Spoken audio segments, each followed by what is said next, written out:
Okay, whenever you're ready, man. No, Hold on. You gotta talk louder. All right, like Jason, this is 20 Minutes Underground. That's it. Yeah, something.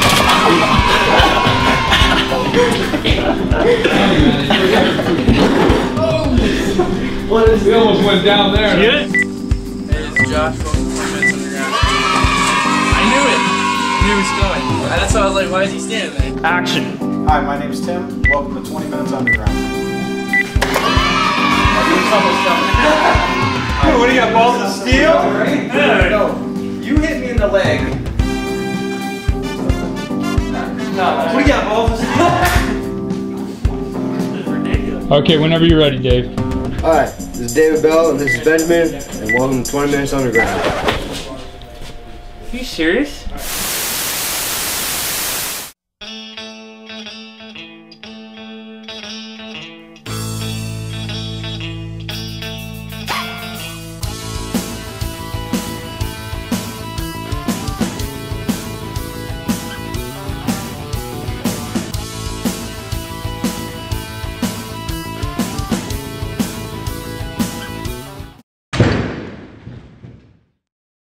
Welcome to 20 Minutes Underground, your weekly YouTube online reptile show for reptile enthusiasts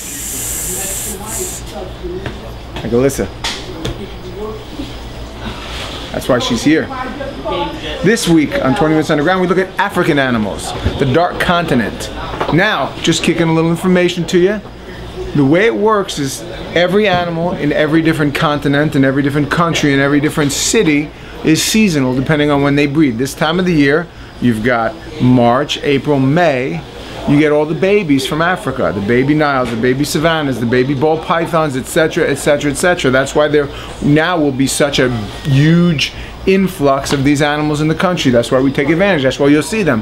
Now some of you guys say, what, you guys still import animals? Listen guys, you saying we shouldn't import animals is like saying there should be no more truck drivers. There are people in Africa, and this is the only way they make money, by collecting their natural resources and shipping it over here. Now personally, I try to keep my imports down to a minimal, but the only way to get little baby savanna monitors, baby Nile monitors, is to import them. So we do that. We not only help support their economy and our economy, and they're humanely shipped, they're humanely brought here, they're humanely taken care of. Nothing's happening in Africa that's depleting the natural resources that the collectors of reptiles are doing. That would be your developers that are happening all over the world. The only thing that can really deplete the animal population numbers has never been collecting. It's always been those that are building and those that are developing the land and scraping and pulling. That's their business. I'm against that, and I do what I can. I just don't make believe I have information that I don't have. Anyway, we hope you enjoy the show and all the fine animals and fun animals that we've imported. Whoosh. Hi guys, it's Beautiful Sam here. This week's question we call Nile monitors. My question is, where do female Nile monitors like to lay their eggs? Is it A, under rocks? Is it B, in nest? Is it C, termite mounds? Or is it D, at the Wendy's right across the street from us? Hello, can I help you? What's up guys, Ryan B here. This week we're talking about Africa stuff. The Senegal chameleon. Guess where he's from? Guess. Senegal. That's right. You also find them in Mali, supposedly Cameroon, Nigeria. They like the moist savanna. Like Mufasa. Didn't he live on the savannah? Until his brother killed him? Terrible way to go. Anyways, back to the chameleon. These guys, the Senegal chameleons, about 6 to 8 inches, full grown. This right here, this guy you're looking at, is an import. Okay? Here at Underground Reptiles, we get in imports, guys. I know some of you guys aren't a fan of that, but there's good reason. It helps keep the bloodlines from being too inbred.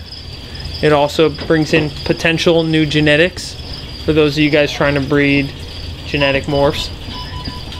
The Senegal chameleon, also known as Camellia senegalensis.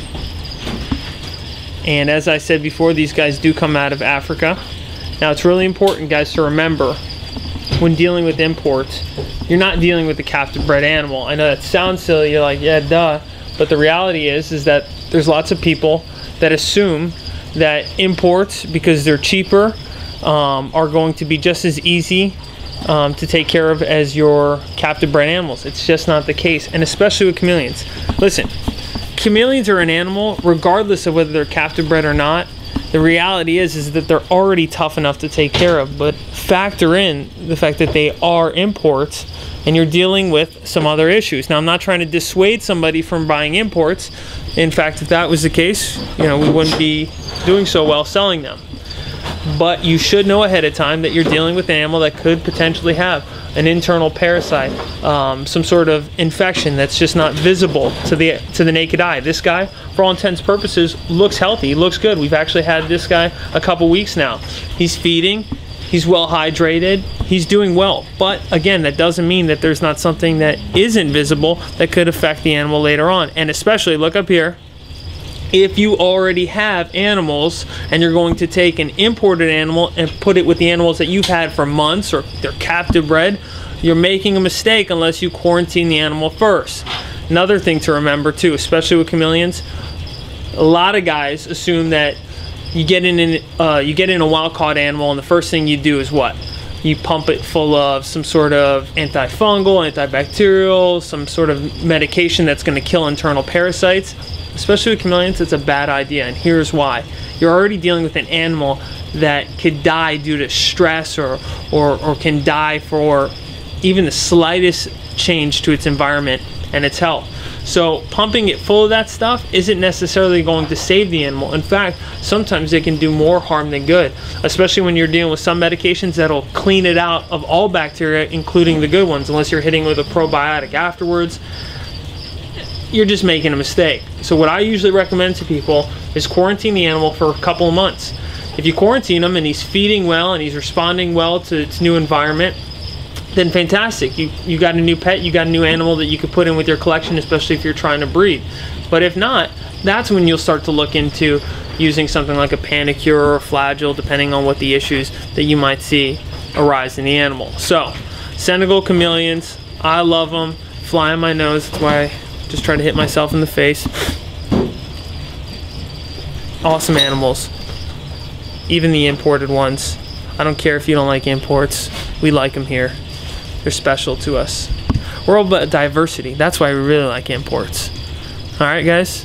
It's all about the global market and the global economy. Ain't nobody got time for that! And being at one with the rest of the world, you know? This is like Reptile UN over here, okay? We got South America represented. We got Africa. What else do we got? South Korea! We got Korea, I think. Alright, I'm done. I'm just rambling on at this point. You guys heard enough. Thanks. Nothing else. The answer is D, at the Wendy's down the street. No, actually it's C. The answer is in termite mounds. A female Nile monitor will rip open a termite mound, lay about 60 eggs in the termite mound, and she will just walk away without covering them up, and then the termites will actually cover them up and fix their mound. So it's perfect incubation and perfect humidity for the whole incubation of the eggs. I thought that was really cool. Hey, how y'all guys doing out there in reptile land? This is Reggie, the now divorcee, ex-married guy. And I got a little Savannah monitor here. He's a nice little present here. He's a nice little guy. He's got some nice little spots on him. And what's really interesting about these guys is their range actually extends throughout sub-Saharan Africa and Senegal East, just like my wife's range extends through my bank account and child support payments, but that's besides the point.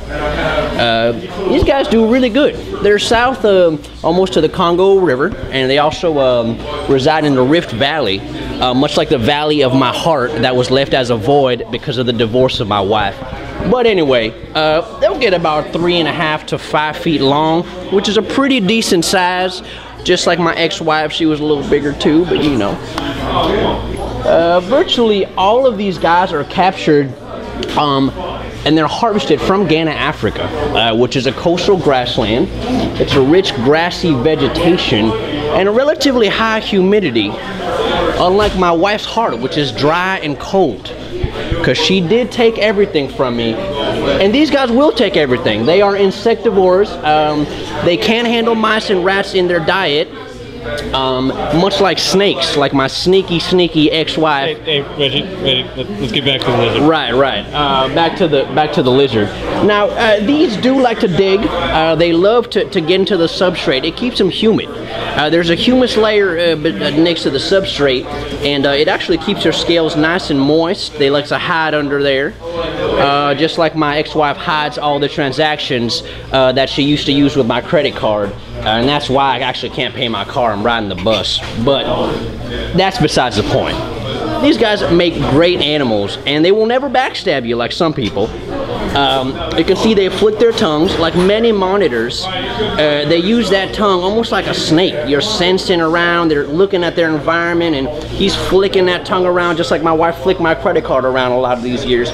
And they actually find most of their food this way. What's very interesting about these animals is also, look at the shape of their head. Look at that. A lot of monitors are nice and long. These guys are actually very stocky. For 3 to 5 footers, these guys, I'm telling you, they get a good body weight. And this is the best beginner monitor. This is a great monitor to get. It's not something that's gonna bite you and attack you like my ex-wife. They're actually a lot more docile than her. And if you're thinking about getting a big monitor, don't jump into those big water monitors or those big Veronica monitors like my ex-wife. You want something nice, tidy, and neat like these guys. You know, they don't get too big. It's not going to eat your baby, you know. And it's just a great beginner lizard, you know. And look at this guy. He's just hanging out in my hand there, man. And I'm telling you, it's so easy to manage these guys, you know. But you can see these guys are doing very well. Like I said, they're eating a lot of insects right now. Once in a while, you know, you feed them the rodents. But at this size, you mainly want to stick to crickets. Of course, throw the calcium on there, get them nice and healthy. And you want to stick to feline diet, which is not a bad idea. It's a lot of cat food, and it's going to give them the protein that they need. They are meat eaters like my ex-wife, who completely devoured my bank account and my savings.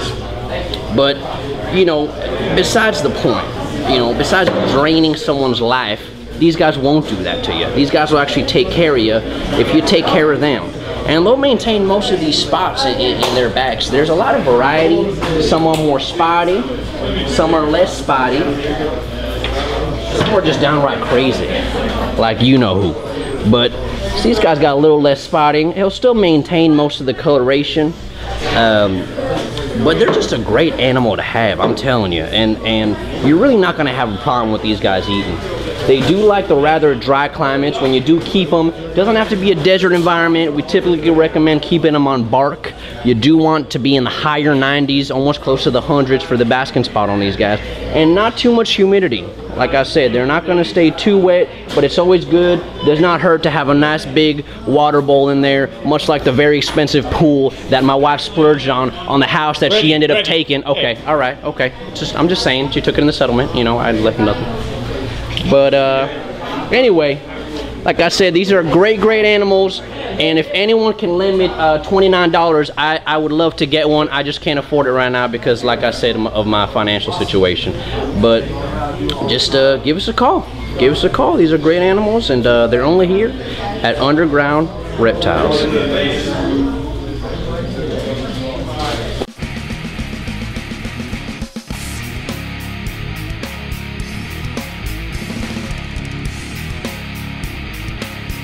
Hello guys, Pete from Underground Reptiles here with a tough customer for you. The African Nile Monitor. Yeah, look at this thing. Full of muscle. Strong. Elusive. And it gets big. Yes, like it'd eat anything. This lizard lives on the Nile of Africa. And it just, it'll eat anything and overpower anything it can take down. Usually they're egg eaters. They like to steal eggs from crocodile nests. Little wimps. But then they come back for more. When mama leaves, they come back and dig up the rest of the nest and take more. Anyway, big lizard, big aggressive lizard. These guys can get about 6 feet long. Full of attitude. They don't stay this color either. They get like a lighter grayish color with very little dots on them, but not like this. They're gorgeous as babies. But, you know, hey, it's a Nile monitor. Now, the one thing you got to be careful of, these things, people buy them and they let them go, and they can actually live down here and do a lot of damage. So be responsible when you get one of these. Keep it. Don't release it. It's a cool animal.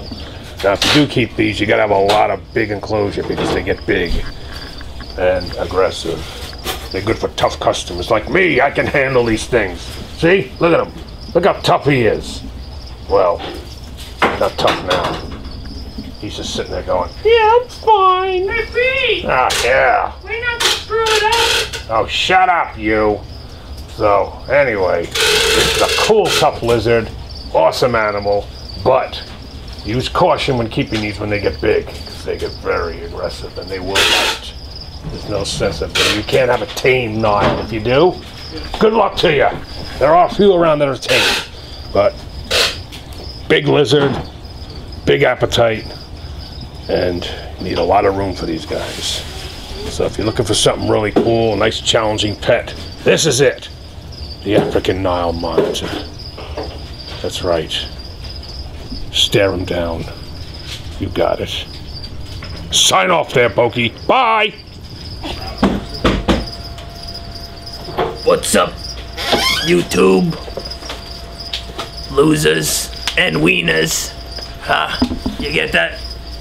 That was a play on words. Thank you so much, I appreciate it. Probably over your heads. But anyways, it's your pal Moody Freaking Booty.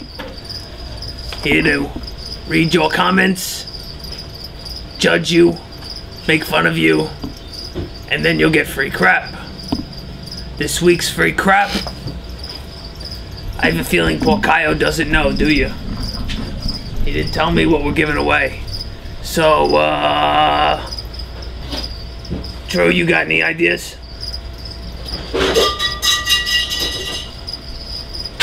Nothing, huh? I guess it's on Moody Booty to come up with it. How about, free t-shirts? I'll even sign them for you. Because I love you guys so much. I love making fun of you, that is. First comment. Fly high. 34542. One time I was out camping, he says, and he was fishing on the bank. He looks up. Bam, black rat snake sitting in a tree. So you know what he does? He takes off his pants. I have a feeling this guy looks for any reason to remove his pants. He ties the leg in, sticks the snake in them, takes off his belt to tighten it, I guess, he says. Luckily, he had shorts on. Lucky for us, that is. And for his dignity. Look at these guys, working their fingers to the bones for Moody Booty. There he is, look at him working hard. No, wrong person, this guy. This kid is so dumb. Can't even figure out how to remove this camera. Now I'm gonna punch you in the face, if you have a face. Anyways, over here. Calvin Martin says so many times. Obviously, Calvin's a bit of a drama queen. One time I caught a few cane toads. I had nothing to put it in, so I had to take off my Crocs and I put them in there. Definitely a drama queen. Wearing Crocs. Spelling everything in all caps. No question. So he put them in there. He counted a few green and holes. Blah, blah, blah. Moody Booty's the best freaking guy on the internet. I love him so much. I want to be like him. He is the coolest. Nobody is better. Especially Ryan B. He sucks. Drew sucks. Austin sucks. Everybody else sucks. It's on my copy, okay? It's not on your copy. I think you have the wrong comment. That was definitely legit. Next up, Peter Suckle-G. Haha. His name lets us know how bad his comment is. It's Suckle-G's. That was pretty funny. I was herping for snakes and I saw an enormous lizard, a European green. And when I catched him, Just because you add ED doesn't make it past tense. There are some words that changes the whole spelling of the word. For example, you didn't catch it, it was caught. Moron. Him, I didn't know where, blah, blah, but I told my friend to take his tight. Alright, this is just disgusting. He tells his friend to pull down his underwear so he can put. I can go too many places with this. We're done. Obviously, Alex over here got a little excited reading this comment and decided it was a winner. Trust me, this is the furthest thing from a winning comment. Everybody lost on this one, especially the friend he convinced to take off his underwear. And finally, our biggest loser of the week. This loser is so bad that they don't even get free crap. They just get Moody Booty making fun of them. Congratulations. I have a feeling I'm about to offend you, Jessica Sands, a little bit more.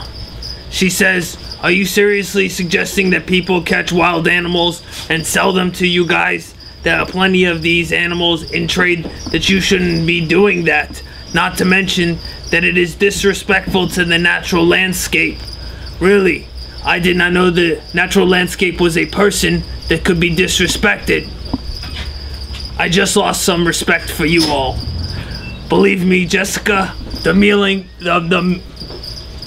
excuse me, I'm getting a little tongue twisted here. The feeling is friggin' mutual.